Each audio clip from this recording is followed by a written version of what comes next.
Oh, you bastards! Why are you torturing me like this? Why? Hello, huge movie fanatic Nate, stopping on by once again, coming at you for another VHS showcasing video. Today I'm coming at you to showcase this goofy ass release by Congress Video Group on VHS of Evil Dead. Now this particular release I got in the spring, I think, of 1990. Looking on the back here, we've got copyright 1989.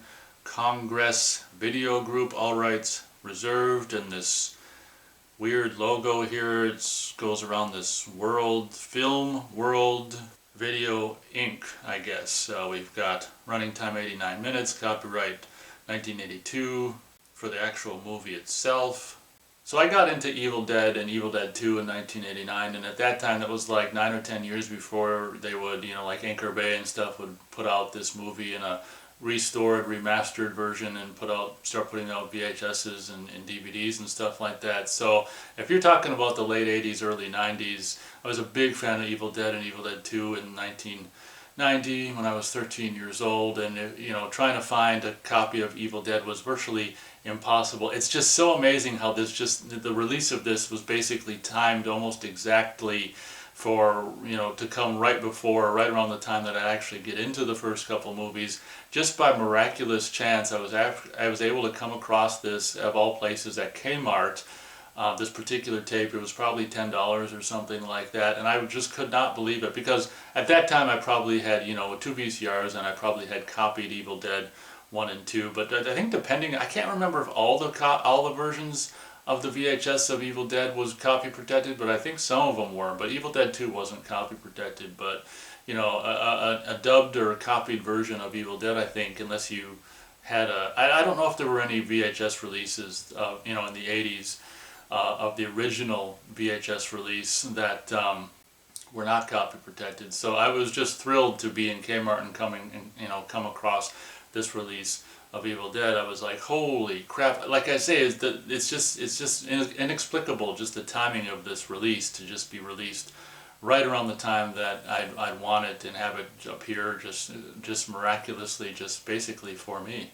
Taking a closer look at the cover, we've got a really cool cover, actually, just black here. We've got the quote that was really used to sell the movie by Stephen King, the most ferociously original horror film of the year. Stephen King, author of Carrie and The Shining, and the artwork is really, really cool, even though Ash doesn't wear a red shirt. Looking at the artwork, it kind of almost would have been cooler if he did wear a red shirt. But this is actually probably my favorite image to promote the poster image for the movie.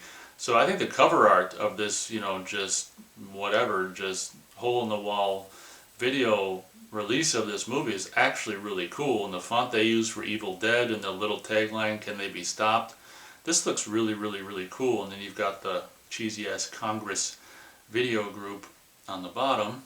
Taking a look at the right spine, on the top we've got Congress Video Group, and the font is really awesome on the cover, and it's not so awesome on the spine here. We've got just like yellow, boring spine on black, basically. On the bottom here, VHS 04040.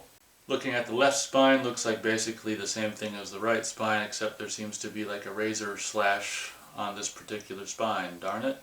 Top of the VHS looks just like that. Looking at the back here, we've got the same old boring font in yellow on black, Evil Dead. We've got not rated, VHS, and that number. We've got some credits here, which you can pause and read if you want to, and we've got a synopsis. 5 college friends unwittingly release a horrific curse by reciting an ancient incantation. One by one, the friends are possessed until the film careens to a splattering climax. I think that word splattering is rather appropriate for the description of the end of the movie. We've got another quote here. This is kind of goofy, just like the Stephen King one. The quote is taken from the middle of a sentence here. From medicine men Mr. Raimi and his associates in the great American showbiz tradition, the New York Times. That's a stupid partial quote. And then you've got the Stephen King one, recycled again.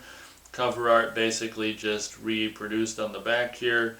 Look at this: reproduction in any manner without the express written permission of the copyright owner is prohibited. video cassette duplicated and package printed in USA. This tape has been duplicated in the EP/SLP mode using the highest speed technology for optimum playback performance, which is a bunch of bullshit. If it's in EP mode, it sucks. This program manufactured under license from Film World Video Incorporated. Sliding the tape out, we've got a Kodak VHS tape there, kind of cool. Taking a closer look at the label, we've got the Congress Video Group logo there, I guess, the C and the V thing going all the way across. Kind of cool, really, to be honest. Congress Video Group, 1989, Congress Video Group. Evil Dead printed so small that I won't be able to see it in a couple of years. Your number, and then warning, this movie is intended for home use and not for duplication. I'm shaking in my boots. Obviously, being an extended play release, you can see how there's very little room for tape. If you look on the left side here where the tape is all housed, there's very little tape there. So this is really crappy quality, but you know, being 13 years old, what did I know? Honestly, being 13 years old, I was just grateful that I was able to find this in any version. And to be honest, a lot of the Video Treasures releases from the era were in LP mode and on the VCRs that I had. I think it was non-4-head VCRs or something like that. The VCRs that I had in the 80s, if you fast forward or rewind LP mode VHS tape while it's playing, the actual screen goes dark instead of being able to see what you're looking at. So I was actually glad when this thing was extended play, because at least you could see what you could see the screen when you were fast forwarding and rewinding when the movie was on play. I think the reason why I know why the LP releases would go dark on the VCRs I had in the 80s. It's because if a VCR didn't record in LP mode, then you couldn't see the picture fast forward or rewinding while you were playing it in LP mode. See, because the VCRs I had from the 80s recorded in either standard play or extended play, not long play mode, which is the middle version. So later on, when I get a VCR like 4-head, hi-fi, stereo VCRs that record in EP, LP, and SP, then if you fast forward or rewind and during, while you're playing the movie in any of those speeds and any of those tapes and any of those speeds, you can see the picture. I'm sure you guys wanted to know all that info. Hope you guys enjoyed the showcasing. Thanks a lot for watching, and as always, we'll catch you on the next one.